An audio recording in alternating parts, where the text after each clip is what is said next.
इस सीजन की पहली 4 एपिसोड्स हमारे चैनल पर अपलोडेड हैं, तो इस 5th पार्ट को अच्छे से एंजॉय करने के लिए बाकी पार्ट्स का एक्सप्लेनेशन लाजमी सुनिएगा, जिनका लिंक आपको डिस्क्रिप्शन में मिल जाएगा। अब गुरोंग और जिंग उसी आइलैंड पर मौजूद हैं जहां जिंग अपने क्रश हैनरन का इंतजार कर रही है कि कब वो आए और वो कब उसे प्रपोज कर सके। जिंग उस जगह पर बलून्स लगाकर काफी अच्छा सीन बना देती है, लेकिन गुरोंग को यह सब पसंद नहीं आता। वो जिंग से कहता है कि जिंग हैनरन को कैसे इतनी जल्दी प्रपोज कर सकती है, तो जिंग बताती है कि वो बचपन से हैनरन के साथ रहती आई है, वो उसका बहुत अच्छा दोस्त है, उसे उस पर बहुत ज्यादा यकीन है, जिस वजह से हैनरन उसे अच्छा लगता है। गुरोंग को जिंग की इन बातों पर बहुत हंसी आती है और वो जिंग को समझाने की कोशिश करता है कि जिंग हैनरन की फीलिंग्स जानने बगैर उसे प्रपोज ना करे, लेकिन जिंग अपनी जिद से पीछे नहीं हटती, तो गुरोंग चुप होकर दूर जाकर बैठ जाता है। अब जिंग छोटे छोटे कैंडल्स को जमा करके एक हार्ट बनाती है, जो कि बहुत खूबसूरत और रोमांटिक सा लगता है। कैंडल्स जोड़ते हुए जिंग गुरैंग को मदद के लिए बुलाती है, तो गुरैंग जिंग का हाथ पकड़कर उसे खड़ा करने लगता है कि जिंग के पाँव लगने से जमीन पर कैंडल्स का बना हुआ हार्ट खराब हो जाता है और जिंग खुद गुरोंग के बहुत करीब आ जाती है। दोनों एक दूसरे की आंखों में देखते हैं और ये काफी रोमांटिक सीन लगता है कि अचानक जिंग पीछे हटते हुए गुरोंग से अलहदा हो जाती है।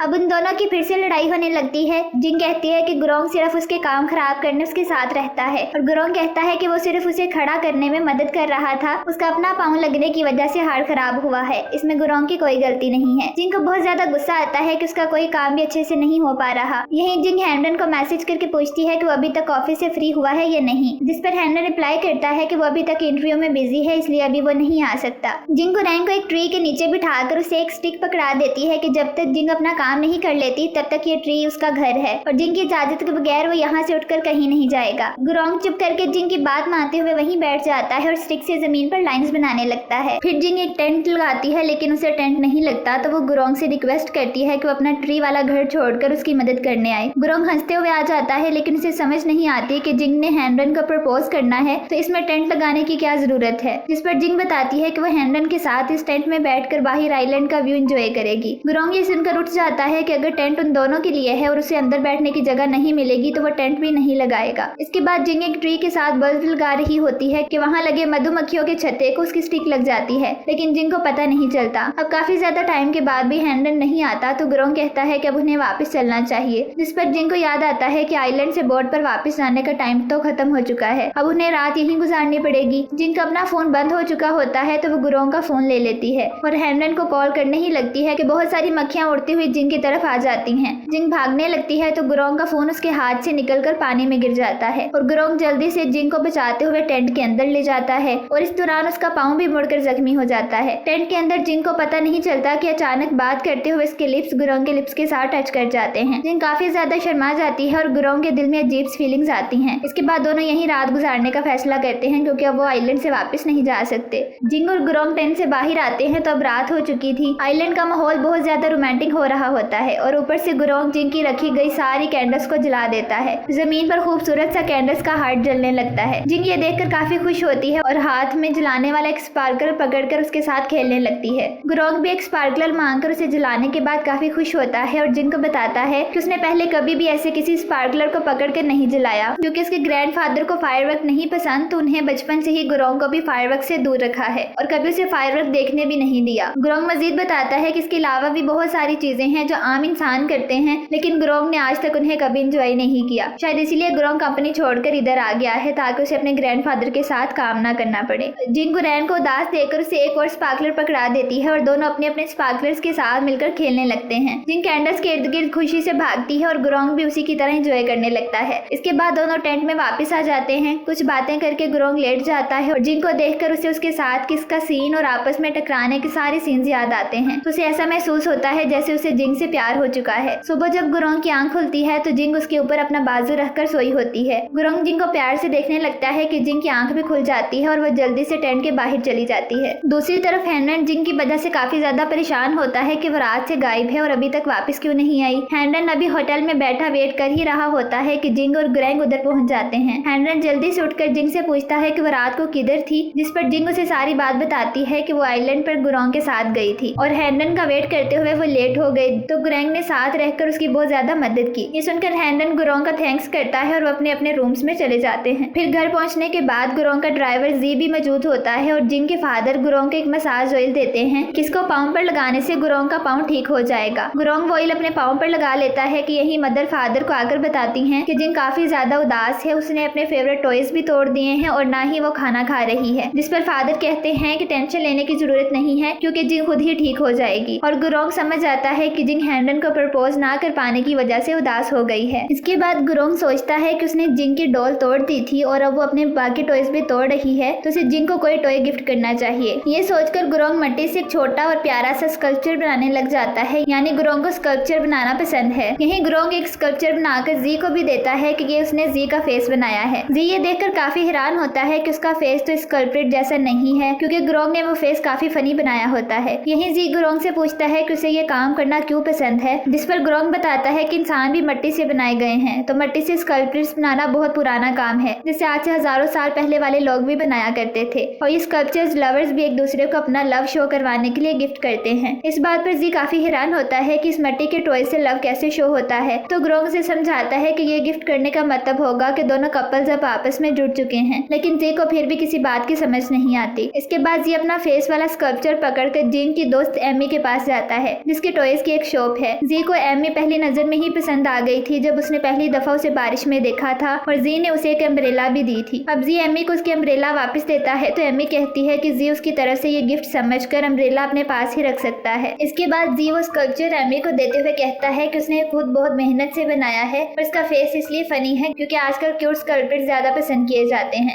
एमी ये गिफ्ट लेकर बहुत ज्यादा खुश होती है, तो जी उसे मजीद इम्प्रेस करने के लिए गुरोंग की बताई हुई सारी बातें बताता है कि स्कल्पचर्स बनाने कब और क्यों शुरू किए गए थे और ये लवर्स का लव कैसे शो करते हैं। एमी जी की सारी बातें सुनकर काफी इम्प्रेस होती है कि जी के पास इतना ज्यादा नॉलेज है, तो एमी जी से लव वाली बात का मतलब पूछती है कि उसे ये समझ नहीं आया कि स्कल्पचर लव को कैसे शो करते हैं, और ये बात खुद जी को भी समझ नहीं आई थी, तो वो एमी से कह देता है कि उसने बस ऐसे ही ये बात कह दी, तो एमी इस बात को ज्यादा सीरियस ना ले। फिर जी के जाने के बाद एमी जल्दी से लैपटॉप खोलकर स्कल्पचर की सारी हिस्ट्री निकाल कर पढ़ती है और लव वाली बात भी थोड़ी थोड़ी उसे समझ में आ जाती है। फिर एमी दिल में सोचती है कि शायद जी भी ये स्कल्पचर देकर अपना लव शो कर रहा है और शायद उसे पहली नजर में ही उसे प्यार हो गया हो। ये सब सोचकर एमी बहुत ज्यादा खुश हो जाती है क्योंकि उसका भी कोई बॉयफ्रेंड नहीं था। दूसरी तरफ गुरोंग सारा दिन लगाकर जिंग के लिए क्यूट सा स्कल्पचर तैयार करता है और उसके ऊपर एक छोटा सा पेज लगाकर कुछ लिख देता है और ये उठाकर जिंग के कमरे के बाहर रख देता है। जबकि जिंग बेड पर लेडी गुरोंग की बातें ही सोच रही होती है कि हैमडन उसके लिए कोई फीलिंग्स नहीं रखता, तो उसे हैमडन को भी प्रपोज नहीं करना चाहिए। लेकिन जिंग को कुछ समझ नहीं आती कि उसे अब आगे क्या करना है, तो जिंग उठकर कमरे से बाहर आती है जहाँ गुरोंग का स्कल्पचर पड़ा होता है। जिंग स्कल्पचर उठाकर अपने रूम में वापस आकर डोर बंद कर देती है और स्कल्पचर देखकर बहुत ज्यादा खुश होती है कि गुरोंग ने इतनी मेहनत से उसके लिए ये इतना क्यूट स्कल्पचर बनाया है, तो उसे बहुत प्यार से अपने साइड टेबल पर रख देती है। यही एपिसोड खत्म हो जाती है। अब क्या जिंग हैमडन को प्रपोज करेगी या उससे पहले गुरोंग जिंग को प्रपोज करके अपना लव के बारे में बता देगा, और क्या जी और एमी का रिलेशन बन पाएगा?